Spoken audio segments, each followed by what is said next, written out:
Well, welcome back to Pinoy News. So I like Auron MacIntyre, right?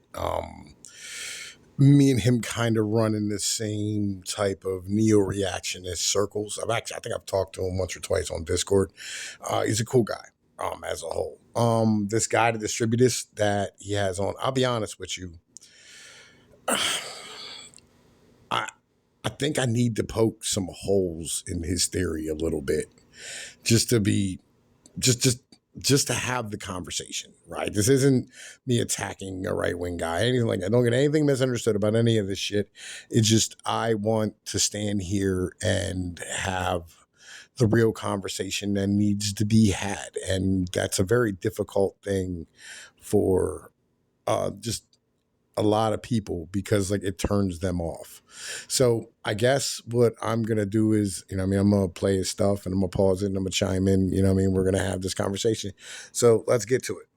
Like identity politics and wokeness just kind of explode onto the scene, and that I think there is a certain time in which you could believe that if, like you said, you went to college at a time, were born at a certain time, watched certain TV shows, that kind of thing. But for people who are unfamiliar, I think both of them are, the audience is probably familiar. But for a second, like, why is wokeness, like, why is kind of this current iteration of progressivism a natural kind of the natural flow of civil rights legislation? Why is this the consequence of kind of the civil rights legislation? Well, it's because this. I mean, it basically is civil rights. And that's sort of the dumb way of putting it. Is that it's the strong implementation of civil rights. The more important way to think of this is it's because of the failure of the civil rights movement. Because the civil rights movement was not just against de jure segregation or against specific laws in the South. It was essentially a religious promise, and King very much embodies this, and that's another figure that we. All right, so we've been talking about this a lot on Discord, and here's my spiel. Martin Luther King was fully funded and paid for by Coca-Cola and Pepsi, and his speeches were written by Small Hats. It's kind of important to understand. At the time when you had the civil rights movement, we had a inflationary pressure that was building, right? We're talking like the 60s. So 72 is when we buffed the gold standard. It was an inflationary pressure on the, how do I put this? On goods and labor, right? Because you had blacks locked out of, a lot of union jobs. You had, well, in the South anyway, not much in the North. You had an entire separately segregated part of society that had its own culture, its own morals, its own businesses, its own things, right? And you actually had the KKK burning down McDonald's because of this, right? Because McDonald's was one of the people who were heavily pushing for desegregation.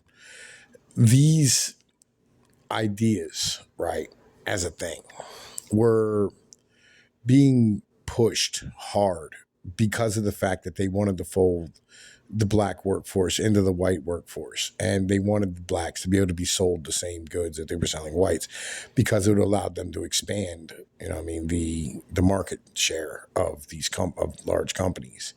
And this actually this is an economic thing, right? And it was sold to the people as a religious, thing where like, it's like, oh man, we're upholding the promise of the Constitution or whatever it is. But it's never true, right? At the end of the day, like how they sell things to the public and how things actually move are always two way completely different things. When they sell a war, they go, God is on our side, right? But the other people are saying the same exact shit, right? This is, governments always hide behind like either religious or, like cultural ethics or whatever it is and rhetoric. This is kind of where things really get down to. And you have to understand that this is an end result of not so much the civil rights legislation per se as it is the results of capitalist structures, and businesses that wanted to be able to fold these people in. So let's keep going though. That's not really remembered accurately, in my opinion. But it was a religious promise that America would be an integrated country and that race wouldn't matter. The problem is that this promise has basically failed. I mean, it's failed at almost all realistic levels. And so this platitudinous stuff that comes out of the 60s, how there will be equal opportunity, it kind of devours itself, because the idea of equal opportunity, regardless of what the Reaganite conservatives said, the idea was equal statistical results. Because if there are unequal statistical outcomes, then how can you say there was equal opportunity? Unless you're implying that there could be some like foundational inequality. And of course, our entire post-civil rights thinking denies the possibility that they could ever exist. And this is there's a reason this kind of stuff, this James Lindsay perspective, it can't really survive in a dialectic against these hard questions. If you ask people hard questions about equality of opportunity, eventually.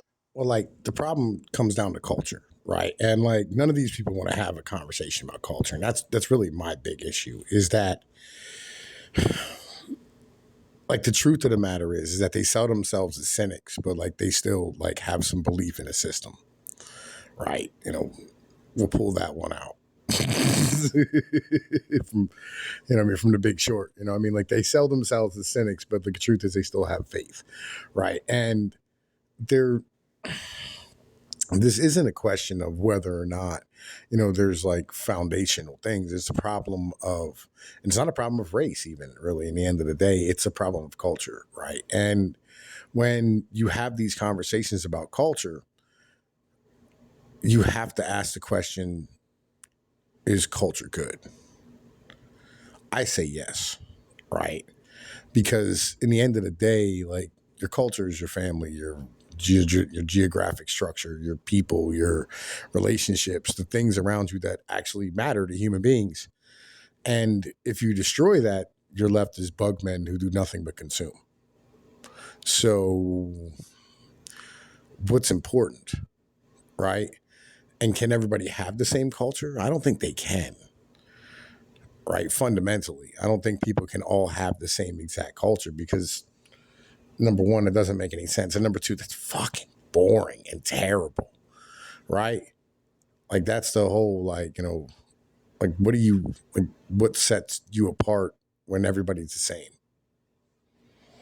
That don't sound like a fun world, right? If there's no, how my man say, Francis Bacon, he said, there is no beauty without some type of strangers, right?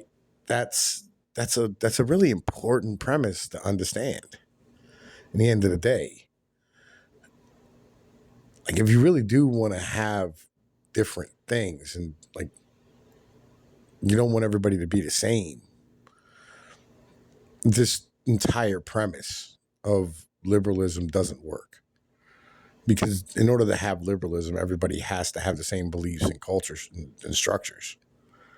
Liberalism cannot have like coexisting structures inside of it. It just can't, right?